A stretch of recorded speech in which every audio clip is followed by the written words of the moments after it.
Welcome back to Chapter 3 of Ilan Pappe's The Ethnic Cleansing of Palestine, written by Ilan Pappe in 2007, read 2024. God, my voice is rough. I hear you all asking for another chapter. I'm doing my best. Chapter 3 begins with the section title, Partition and Destruction, UN Resolution 181 and its Impact. Quote, "The most brutal element of the conflict in the former Yugoslavia was the quote-unquote ethnic cleansing designed to force minority groups out of areas occupied by a different majority. Previously, different peoples had lived together in the same village, and there had been no division into ethnic groups and no ethnic cleansing. Thus, the causes of the situation were clearly political." Unquote.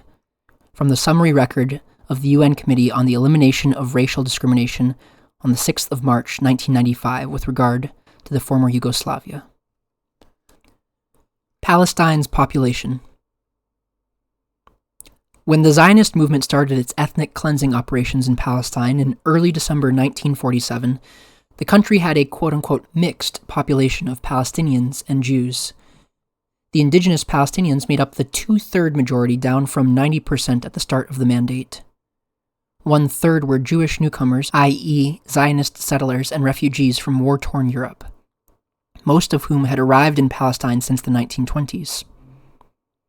As of the late 19th century, the indigenous Palestinians had been seeking the right of self-determination, at first within a pan-Arab identity, but then, soon after the First World War, through the mandate system that promised to lead the new nation-states it had created in the Middle East, to independence and towards a future based on principles of democracy. But Britain's Mandate Charter for Palestine also incorporated wholesale the 1917 Balfour Declaration, and with it, Britain's promise to the Zionist movement to secure a quote-unquote homeland for the Jews in Palestine. Despite Britain's pro-Zionist policies and the presence of a growing Jewish minority, Palestine was still very much an Arab country by the end of the mandate. Almost all of the cultivated land in Palestine was held by the indigenous population. Only 5.8% was in Jewish ownership in 1947, which makes the use here of the adjective quote-unquote mixed somewhat misleading, to say the least. Although the Zionist leaders had tried to persuade Jewish immigrants ever since the movement had set foot in Palestine to settle in the countryside, they had failed to do so. Jewish newcomers overwhelmingly preferred the cities and towns. As a result, most of the Zionist settler colonies in the rural areas lay far apart from each other. In some areas, such as the Galilee in the north and the Nakba, the Negev, in the south, they were effectively isolated islands amidst the surrounding Palestinian countryside. This isolation meant these colonies were built like military garrisons rather than villages. What inspired their layout and design were security considerations rather than human habitation. Their introverted seclusion contrasted bizarrely with the open spaces of the traditional Palestinian villages, with their natural stone houses and their accessible, unhindered approaches to the nearby fields and the orchards and olive groves around them. That so few Jews had settled in the Palestinian countryside proved to be a serious problem for those who wanted to base their solution to the growing conflict between the two communities on the principle of partition. On the one hand, logic and common sense dictated that the countryside as a whole, more than 3/4 of the territory, should remain Palestinian. The towns, on the other hand, were almost equally inhabited. The question was how to devise two distinct Palestinian and Jewish entities with homogeneous populations, when this was the reality on the ground. Partitioning Palestine was originally a British solution, but it became a centerpiece of Zionist policy from 1937. Earlier, the British had put forward several other options, notably the creation of a binational state, which the Jews had rejected, and a cantonized Palestine, following the Swiss model, which both sides had refused to consider. In the end, London gave up the attempt to find a solution for the looming conflict, and in February 1947 transferred the question of Palestine to the United Nations. Favored by the Zionist leadership, and now backed by Britain, partition became the name of the game. The interests of the Palestinians were soon almost totally excised from the process. The UN's partition plan. An inexperienced UN, just 2 years old in 1947, entrusted the question of the future of Palestine's fate into the hands of a special committee for Palestine, UNSCOP, none of whose members turned out to have any prior experience in solving conflicts or knew much about Palestine's history. UNSCOP too decided to sponsor partition as the guiding principle for a future solution. True, its members deliberated for a while over the possibility of making all of Palestine one democratic state, whose future would then be decided by the majority vote of the population, but they eventually abandoned the idea. Instead, UNSCOP recommended to the UN General Assembly to partition Palestine into 2 states, bound together federation-like by economic unity. It further recommended that the city of Jerusalem would be established as corpus separatum under an international regime administrated by the UN. The report UNSCOP came up with in the end envisaged that the 2 future states would be identical, except for their internal demographic balance, and it therefore stressed the need for both entities to adhere to liberal democratic precepts. On the 29th of November 1947, this became General Assembly Resolution 181. It is clear that by accepting the partition resolution, the UN totally ignored the ethnic composition of the country's population. Had the UN decided to make the territory the Jews had settled on in Palestine correspond with the size of their future state, they would have entitled them to no more than 10% of the land. But the UN accepted the nationalist claims the Zionist movement was making for Palestine and furthermore sought to compensate the Jews for the Nazi Holocaust in Europe. As a result, the Zionist movement was quote-unquote given a state that stretched over more than half of the country. That the members of UNSCOP veered towards the Zionist point of view was also because the Palestinian leadership had been opposed since 1918 to the partitioning of their land. Throughout its history, this leadership, made up mainly of urban notables, quite often failed to truly represent the native population of Palestine. However, this time they got it right and fully backed the popular resentment among Palestine society towards the idea of, quote-unquote, sharing their homeland with European settlers who had come to colonize it. The Arab League, the Regional Inter-Arab Organization, and the Arab Higher Committee, the embryonic Palestinian government, decided to boycott the negotiations with UNSCOP prior to the UN resolution and did not take part in the deliberations on how best to implement it after November 1947. Into this vacuum, the Zionist leadership stepped with ease and confidence, quickly setting up a bilateral dialogue with the UN on how to work out a scheme for the future of Palestine. This is a pattern we will see recur frequently in the history of peacemaking in Palestine, especially after the Americans became involved in 1967. Up to the present day, quote, bringing peace to Palestine, unquote, has always meant following a concept exclusively worked out between the US and Israel, without any serious consultation with, let alone regard for, the Palestinians. The Zionist movement so quickly dominated the diplomatic game in 1947 that the leadership of the Jewish community felt confident enough to demand UNSCOP allocate them a state, comprising over 80% of the land. The Zionist emissaries to the negotiations with the UN actually produced a map showing the state they wanted, which incorporated all the land Israel would occupy a year later.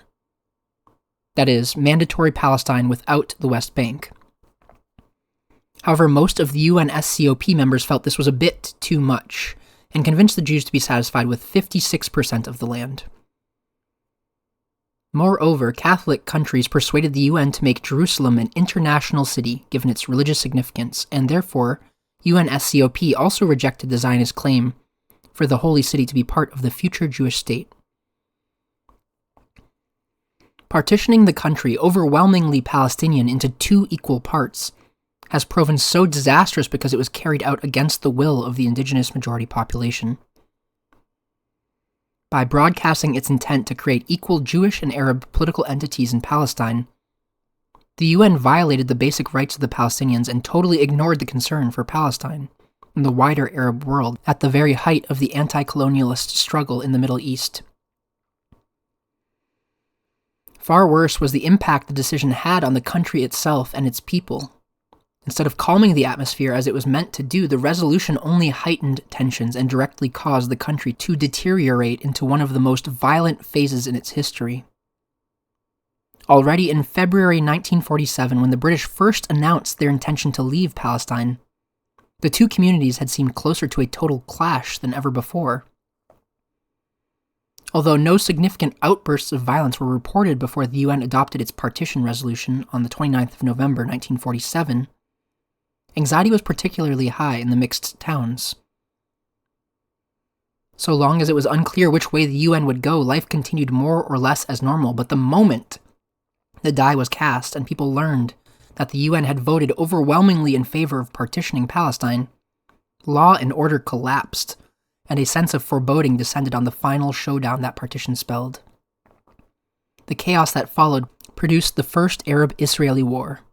The ethnic cleansing of the Palestinians had started. The Arab and Palestinian positions. As I explained above, the Palestinian leadership decided from the start to boycott the UN proceedings. This decision features often in contemporary Israeli propaganda as proof that the Palestinians themselves, not Israel, should be held responsible for the fate that befell them in 1948. Palestinian historiography has successfully fended off such accusations by exposing the extent to which the procedures the UN opted to follow were unjust and illegal, and by exploring the raison d'être behind the establishment of UNSCOP. Before we proceed, I want to summarize these arguments and examine them in more detail. By opting for partition as its primary objective, the UN ignored a basic principled objection the Palestinians were voicing against the plan, with which mediators had been familiar since Britain made the Balfour Declaration 30 years earlier. Walid Khalidi succinctly articulated the Palestinian position as follows, quote, "The native people of Palestine, like the native people of every other country in the Arab world, Asia, Africa, America, and Europe, refused to divide the land with a settler community," unquote. Within a few weeks of UNSCOP starting its work, the Palestinians realized the cards had been stacked against them. The final result of this process would be a UN resolution on partitioning the country between the Palestinians, as the indigenous population, and a settler colony of newcomers, many of whom had arrived only recently. When Resolution 181 was adopted in November 1947, their worst nightmare began to unfold in front of their eyes. 9 months after the British had announced their decision to leave, the Palestinians were at the mercy of an international organization that appeared ready to ignore all the rules of international mediation, which its own charter endorsed, and was willing to declare a solution that, in Palestinian eyes, was both illegal and immoral. Several leading Palestinians at that time demanded that its legality be tested in the International Court of Justice, founded in 1946, but this was never to happen. One does not have to be a great jurist or legal mind to predict how the International Court would have ruled on forcing a solution on a country to which the majority of its people were vehemently opposed. The injustice was as striking then as it appears now, and yet it was hardly commented on at the time by any of the leading Western newspapers then covering Palestine. The Jews, who owned less than 6% of the total land area of Palestine and constituted no more than 1/3 of the population, were handed more than half of its overall territory. Within the borders of their UN-proposed state, they owned only 11% of the land, and were the minority in every district. In the Negev, admittedly an arid land, but still with a considerable rural and Bedouin population which made up a major chunk of the Jewish state, they constituted 1% of the total population. Other aspects that undermined the legal and moral credibility of the resolution quickly emerged. The partition resolution incorporated the most fertile land in the proposed Jewish state, as well as almost all the Jewish urban and rural space in Palestine. But it also included 400 out of the more than 1,000 Palestinian villages within the designated Jewish state. In hindsight, it may be argued in UNSCOP's defense that Resolution 181 was based on the assumption that the two new political entities would peacefully coexist, and therefore not much attention needed to be paid to balances of demography and geography. If this were the case, as some UNSCOP members were to argue later, then they were guilty of totally misreading Zionism and grossly underestimating its ambitions. Again, in the words of Walid Khalidi, Resolution 181 was, quote, a hasty act of granting half of Palestine to an ideological movement that declared openly already in the 1930s its wish to de-Arabize Palestine, unquote. And thus, Resolution 181's most immoral aspect is that it included no mechanism to prevent the ethnic cleansing of Palestine. Let us look more closely at the final map that the UN proposed in November 1947. See map number 5. Readers note, click on the PDF, it is on the 336th page, map number 5. Palestine was actually to be divided into 3 parts. On 42% of the land, 818,000 Palestinians were to have a state that included 10,000 Jews, while the state for the Jews was to stretch over almost 56% of the land, which 499,000 Jews were to share, with 438,000 Palestinians. The third part was a small enclave around the city of Jerusalem, which was to be internationally governed and whose population of 200,000 was equally divided between Palestinians and Jews. The almost equal demographic balance within the allocated Jewish state was such that, had the map actually been implemented, it would have created a political nightmare for the Zionist leadership. Zionism would never have attained any of its principal goals. As Simcha Flapan, one of the first Israeli Jews to challenge the conventional Zionist version of the 1948 events, put it, had the Arabs or the Palestinians decided to go along with the partition resolution, the Jewish leadership would have been sure to reject the map UNSCOP offered them. Actually, the UN map was an assured recipe for the tragedy that began to unfold the day after Resolution 181 was adopted. As theoreticians of ethnic cleansing acknowledged later, where an ideology of exclusivity is adopted in a highly charged ethnic reality, there can only be one result: ethnic cleansing. By drawing the map as they did, the UN members who voted in favor of the partition resolution contributed directly to the crime that was about to take place. The Jewish reaction. By 1947, David Ben-Gurion presided over a political structure of decision-making that probably constitutes the only complex aspect of the history related in this book. But this is dealt with in depth elsewhere and is beyond the remit of this book.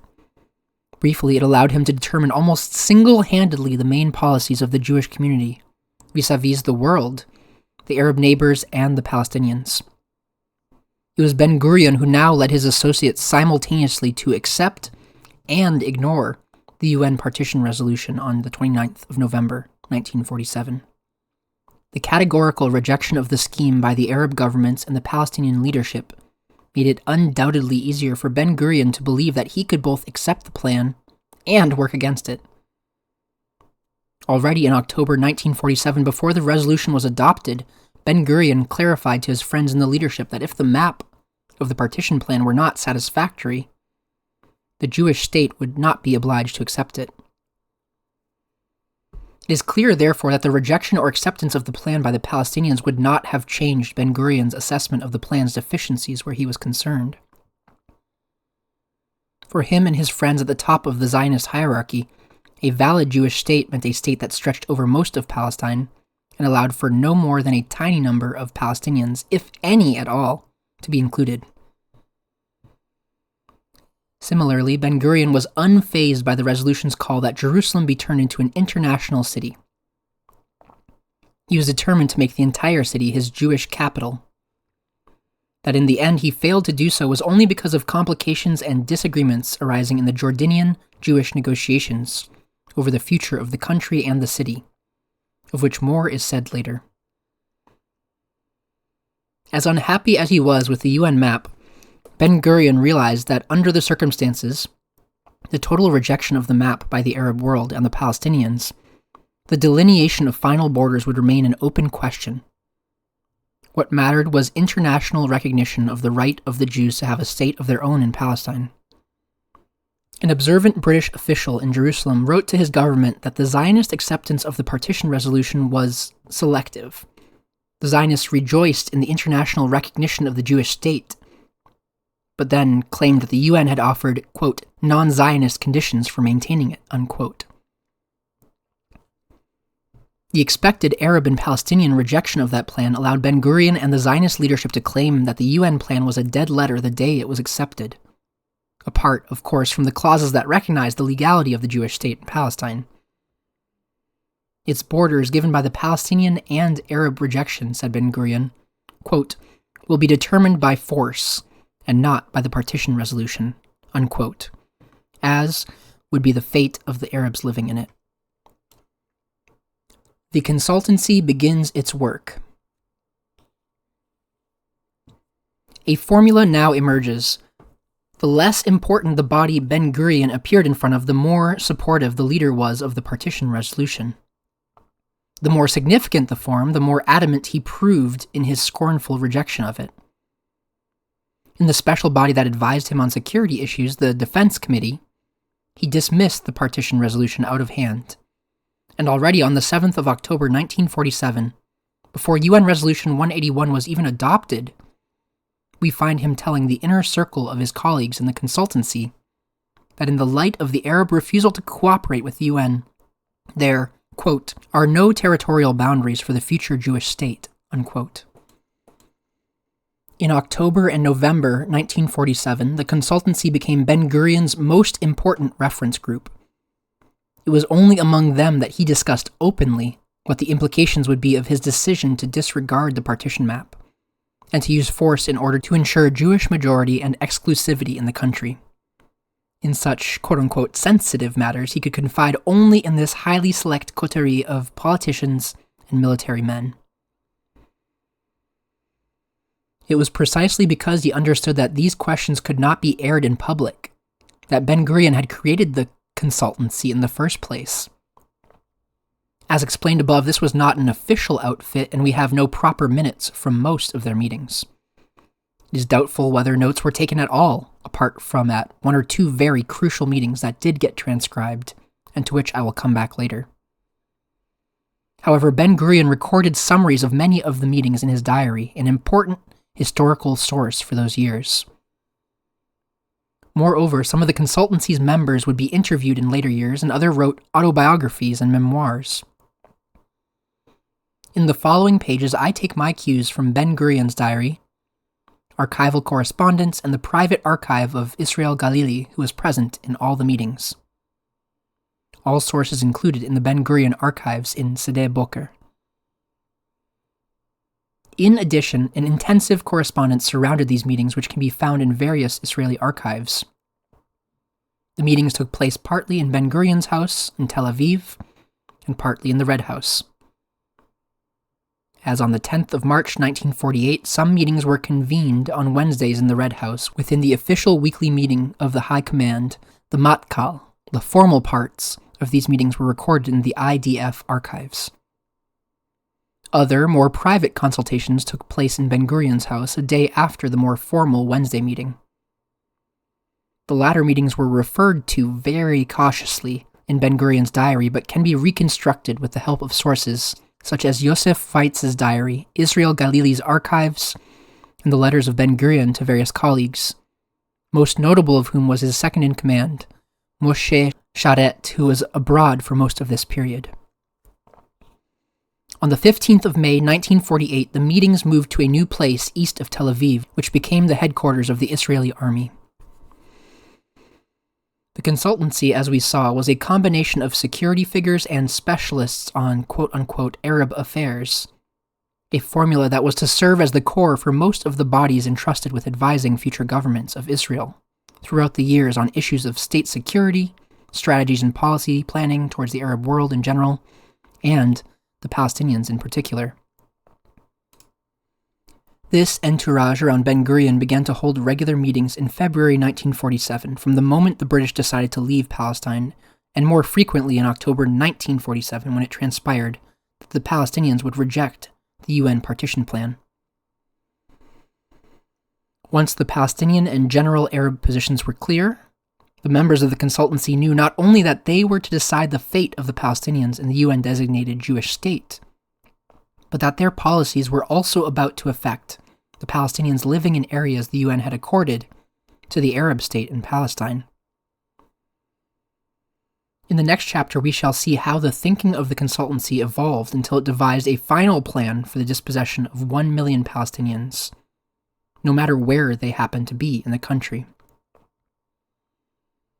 The first documented meeting of the consultancy is that of the 18th of June 1947, during the regular Wednesday afternoon meeting of the High Command. Ben-Gurion reported the meeting both in his diary and in his published memoirs. He told those present that the Jewish community would need to, quote, defend not only our settlements but the country as a whole and our national future, unquote. Later on, in a speech he gave on the 3rd of December 1947, he would repeat the term, our national future, and use it as a code for the demographic balance in the country. This has been Chapter 3 of Ilan Pappe's The Ethnic Cleansing of Palestine, written in 2007, read 2024. Stay tuned for the remaining chapters.